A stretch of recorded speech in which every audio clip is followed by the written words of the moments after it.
Hello and welcome. This is Fireworks on TVC. The recurring killings in southern Kaduna has continued to be a major source of concern nationally and internationally. Last week, we tried to understand the genesis of the killings in that part of the country. And as we progress this week, we're taking a second look at the reforms in the traditional institutions as initiated by the state government. We'll also be looking at sundry issues affecting the well-being of southern Kaduna. My guest has been the Managing Director of the Kaduna State Water Corporation, Alhaji Sanusi Mekudi. Let's take a moment. We'll be right back.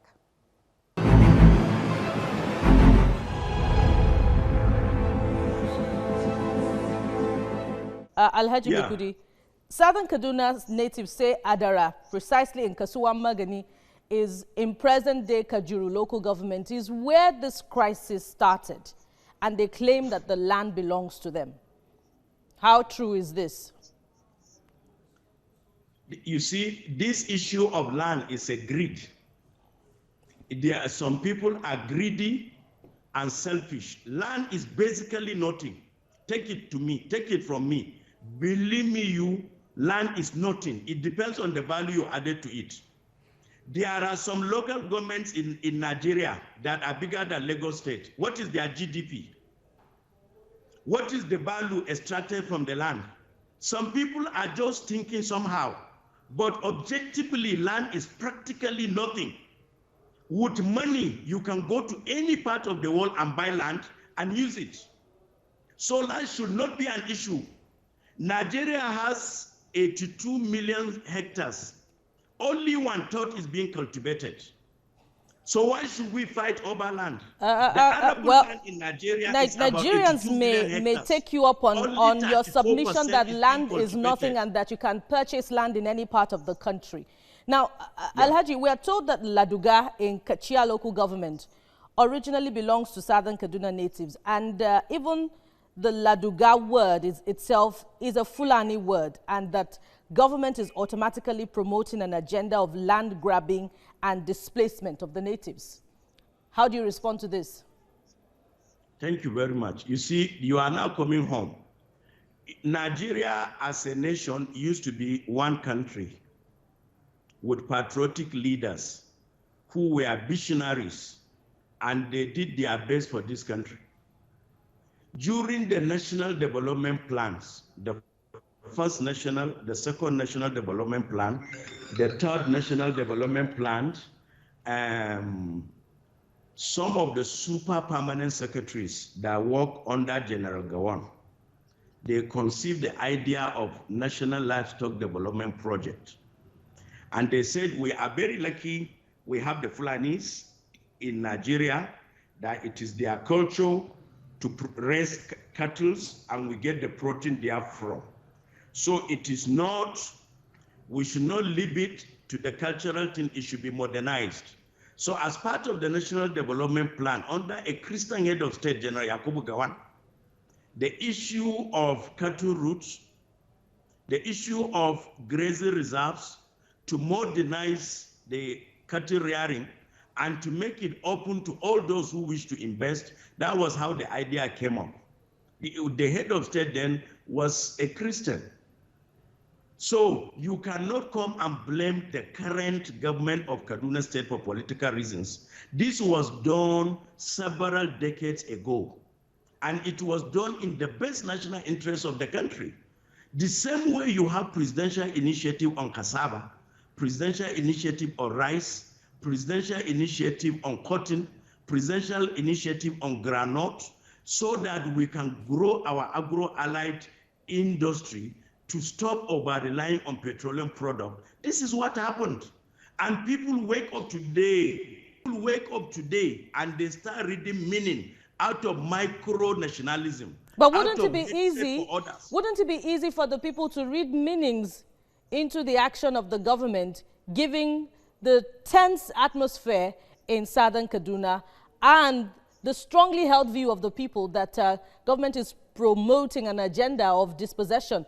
And as a follow-up to that, I ask, why couldn't the place have retained its name Kachia Grazing Reserve?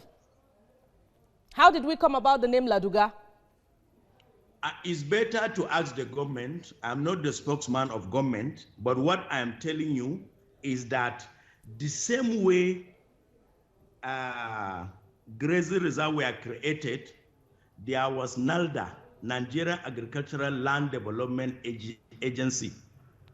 There was NALDA, and it provided land for arable farming and irrigated agriculture at the same time. It was not exclusively done for the grazing reserve, but for some people that want to twist facts and do propaganda over the issue, they are doing it as if it is exclusively a grazing reserve. There are parcels of land, extensive parcel of land all over the country that was earmarked and developed by NALDA, Nigerian Agricultural Land Development Agency, to allow for investment into the agri sector to promote food security in Nigeria. So it was not done for any particular reason. And animal rearing is an enterprise. To the planning is a social life, but anybody who want to venture into it is free to do so. If they earmark a land and you are interested, go and apply and you get allocation and then you operate it.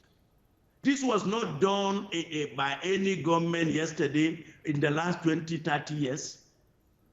So you need to visit some of the veterans, some of the super permanent secretaries that work with Gawan, some of the formulators of the first and second national development plan, and you get the facts there. So where are the natives in Kachia Grazing Reserve? Are they still there? Or they have been dispossessed of their land and are found in other parts of southern Kaduna, or some of them have lost their lives through the decades of continuous killings in the area? Where are the natives? The natives, they are where they used to be. What do you mean? Clarify that. Christian Southern Kaduna village. I put it to you. I put it to you, and I am available for scrutiny. From 1960 to date, there is not a single Southern Kaduna Christian village that was uprooted by anybody.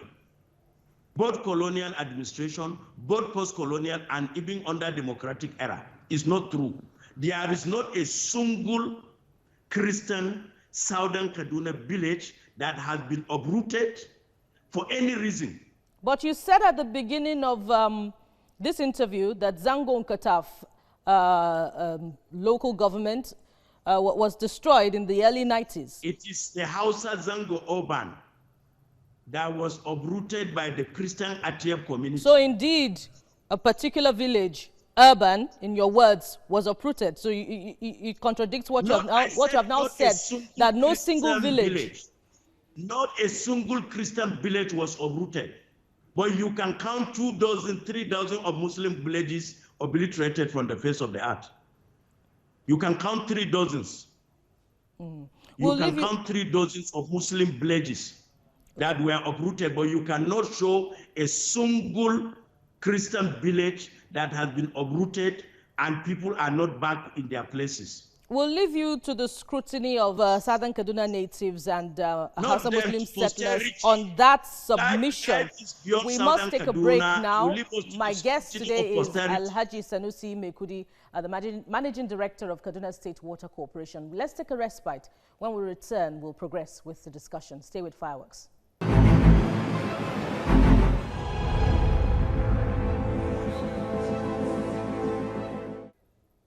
Thank you for staying tuned to Fireworks. On the program today, we're continuing with our discussion on the continuing killings in southern Kaduna. Recall that we brought you one side to the story when we had Honorable Jonathan Asake. So today on the program, my guest is Alhaji Sanusi Mekudi. And in the last half hour, we've been trying to understand the origin of the killings from the early 90s. And of course, to understand the issue of land ownership vis-a-vis ancient culture and the settlers in that area.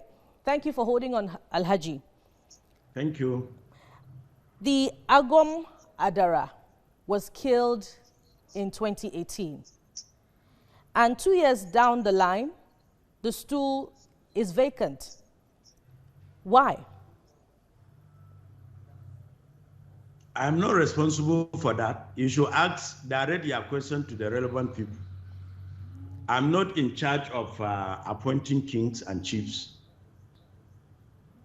It's interesting that you would rather sit on the fence on this matter, particularly because you are a stakeholder in Southern Kaduna, you are an elder, and you are very passionate about happenings in that area. And particularly because this is one of the issues of disaffection on the part of the Southern Kaduna natives. And they say that as a result, or even prior to the death of the Agwo Madara, that their area in Kajuru has been balkanized, and we now have, or they now have, a Kajuru Emirate. I am from Southern Kaduna, but my particular area of Southern Kaduna is Jama in Kafanchan. But let me tell you what I know. What I know is that the current government has initiated and conducted reforms in traditional institutions in line with international best practices. What we had when chiefdoms were created, they were named after ethnic nationalities, contrary to the global best practices. The global best practices is that you hear of the Oba of Lagos, Alafin of Oyo, Obi of Onitsha. Traditional rulers, they rule over territories, not over ethnic groups. The old conception is that if they say you are Ibn Zaria, Emir of Zazzau, Zazzau is the territory, Zaria is a town. The Emir rules over the territory with cosmopolitan people. You hear of the Sultan of Sokoto, not the Sultan of Sokoto people. This is the global best practice. So when this anomaly was discovered, that even Southern Kaduna people of another tribe, like the former deputy governor of Kaduna State, Honorable Architect Balabantex, he was born in Jama local government, but his parents moved there from Kaura local government. He went back home to Kaura to have his political career there. Because the Godo chiefdom, he will have been called, because the chief there will not be a chief of his own tribe, is named after an ethnic group, people will become second-class citizens. So the Kaduna State government initiated a reform in the nomenclature of traditional institutions. The way you have Shehu of Borno as an territory, Oba of Lagos territory, that's what the state government tried to conform. Alhaji Mekudi, do you agree that reforms in traditional institutions should reflect popular representation? They should, and they did. Oh, that is not the feeling of Southern Kaduna people. Why are 30 villages? Sorry, Bukola, let me tell you 30 something. 30 villages. Let me just mention a few of them. Kufana, Dambagudu, Gurgu, Kwatagiya, Rima Ugari. Why are these villages that are traditionally Southern Kaduna natives, belonging to Southern Kaduna natives, now under a Kajuru Emirate, for which they are now ruled by a Hausa Muslim settler? Now, the Southern Kaduna natives ask that, can you find anywhere in this country where predominantly Hausa Muslim villages are ruled by a Christian traditional ruler? You have to go to historical land and find out what happened. You have to go to historical land. This did not happen yesterday. And even for your own information, after the Nok civilization, the oldest kingdom in Southern Kaduna is the Kajuru Kingdom. Go there and see in history, even before the Sokoto Jihad. All these people that were talking, they were Republicans by that time. They don't have the idea of kingdoms. This doesn't answer the question, Alhaji Mekudi. It does. You need to understand. It doesn't answer the question. You are mixing the issues. You need to but take them one by one. But they say the former governor who initially introduced the reforms was fair when he gave the the Hausa Fulani villages, that's the Magajingari and Buda, he gave them their own autonomy at the time. But this particular round of reforms is skewed not to favor the Southern Kaduna natives. Let me tell you, if you have issues with the policy of Kaduna State government, go and meet them. Go and meet the governor or the commissioner for chieftaincy. They have all the details. What they have done is well documented. And what I'm telling you is that you lend yourself more to listening to politicians and propagandists. People who have nothing to do but playing propaganda, whipping of sentiment. That's instructive, Alhaji Mekudi, and we'll take a cue from that. We'll take a cue from that and reach out to the Kaduna State government. But you are also a representative of the government, and of course you hail from Southern Kaduna, so it's appropriate that we process these issues through you. My portfolio is water. Now, the portfolio I currently hold is water. But you're also from Southern Kaduna. Specific policy on water, you can ask me. Okay. Now, it is noteworthy yet again to point out that amidst these issues, Southern Kaduna natives who try to speak, who try to advance the cause of the Southern Kaduna people, are silenced. I'm talking about the likes of Stephen Kefas, who is arrested, Aleri, Bawa Magaji, and Father William, and the likes. So in the spirit of fairness, is it right not to allow these voices to be heard? They say that they are invited every now and then when they make appearances to promote the cause of their people. They're invited to the police station and questioned, most of the time over matters unrelated to what they have spoken about during their television appearances. Thank you very much. You know, in the Constitution of Federal Republic of Nigeria has allowed for freedom of speech and association. But that freedom comes with a qualification. I will give you an example. There is a bureau chief of the Vanguard newspaper.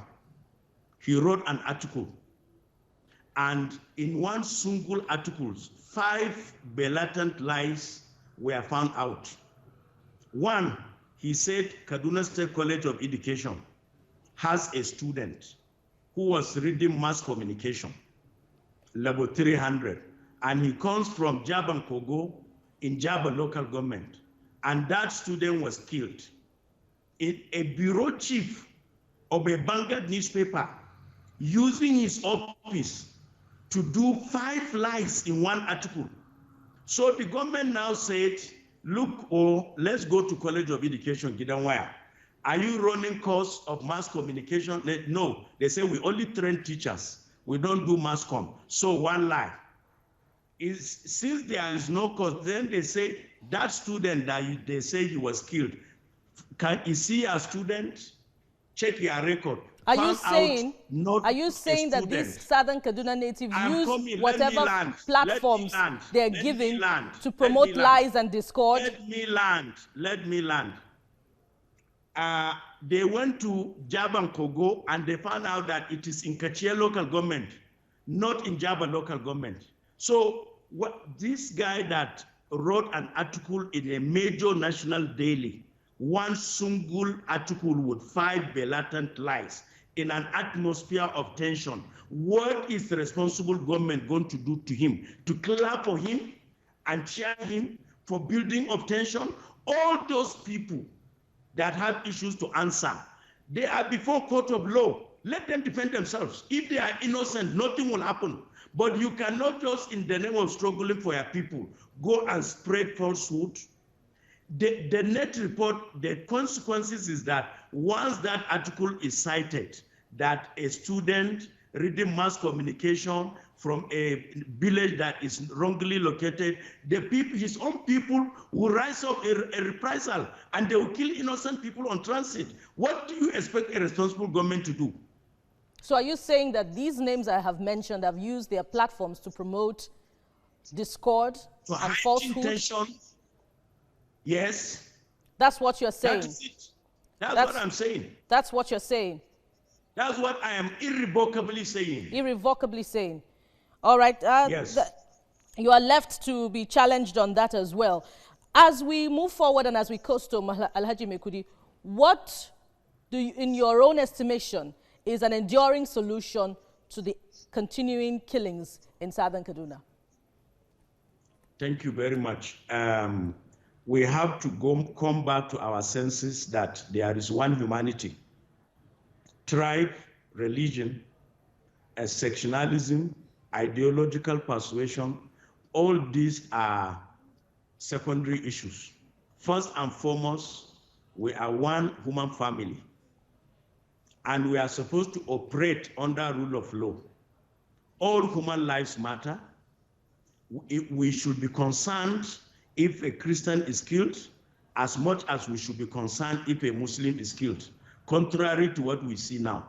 The entire members of Southern Kaduna at the National Assembly, if 100 Muslims are killed, 10, 20, 30, it doesn't matter to them.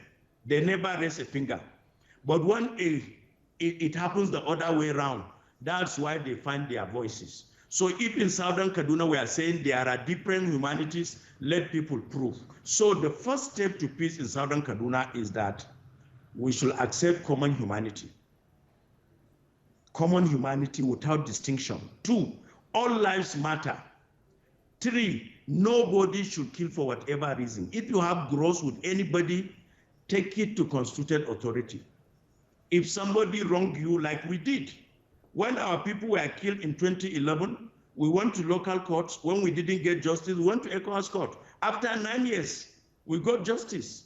People were indicted. Government was indicted. Remedies were recommended. And we are going to execute our judgment. So rule of law and justice, there should not be separate Southern Kaduna for Christians, separate Southern Kaduna for Muslims. It's one indivisible humanity.